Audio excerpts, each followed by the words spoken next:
So let's move on then to, what's this? Right here between the eyes. Third eye. Third eye. And what physical things go on? This is the area of what? The pituitary gland. Pituitary, pineal, I think, is back there, right? Hypothalamus. Yep. Yeah. Okay. And what we call mind, I guess. All right. So what are some physical manifestations that can take place if this is diseased? Well, thyroid issues, because even though the thyroid is here in the throat, the hormonal center to talk to the thyroid is up here, and the thyroid is sort of like the overall background quality of how we metabolize. So it's like kind of like the regulator, kind of. Yeah. Okay. I think of a little bit of headaches. Yes. Took the words right out of my mouth. Migraine. Yeah. Headache. Vision. Vision problems. Yes. Yeah.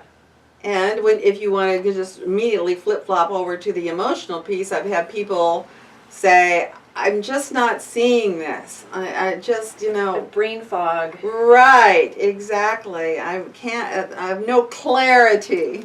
How many people, come in and say, I just don't know. I just don't know. I have no clarity about this. In other ways, there are people who, on the more positive side of things, want to work with the third eye. How? For visualization, for psychic connection, intuition, dreaming. If they're a writer? Oh, for inspiration?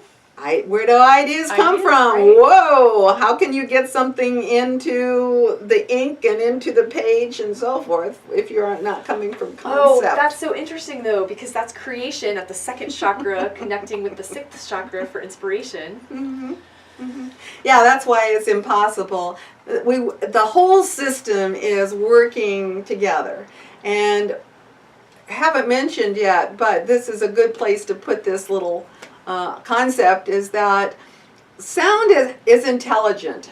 I think of it in terms of actually coming from intelligence, from the creator, if you will, or creatrix.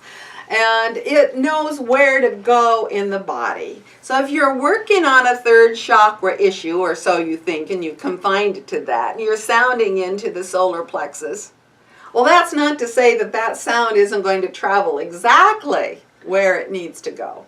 So that's going to be, maybe it triggers something in your neck, or maybe it triggers something in your back, or whatever.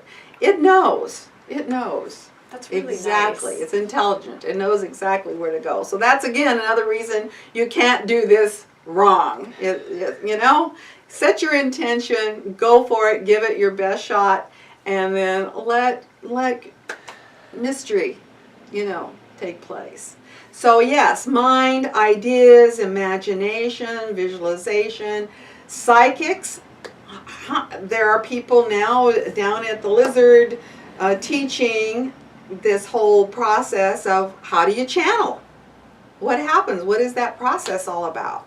So there may be people that come to you and say, help me, I want to develop my intuition. And you go, whoa, how do you do that?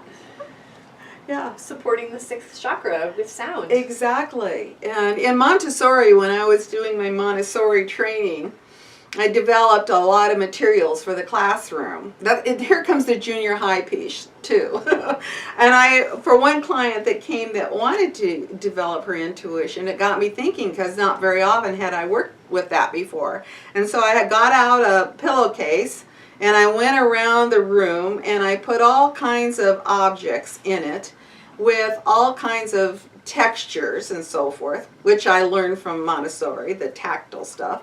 And I had her reach into the pillowcase and feel around and pick up an object and tell me then what she was holding in her hand. And there the juices started flowing, the imagination is activated, and then you can even expand that further about, well, what color do you think it is? Ah.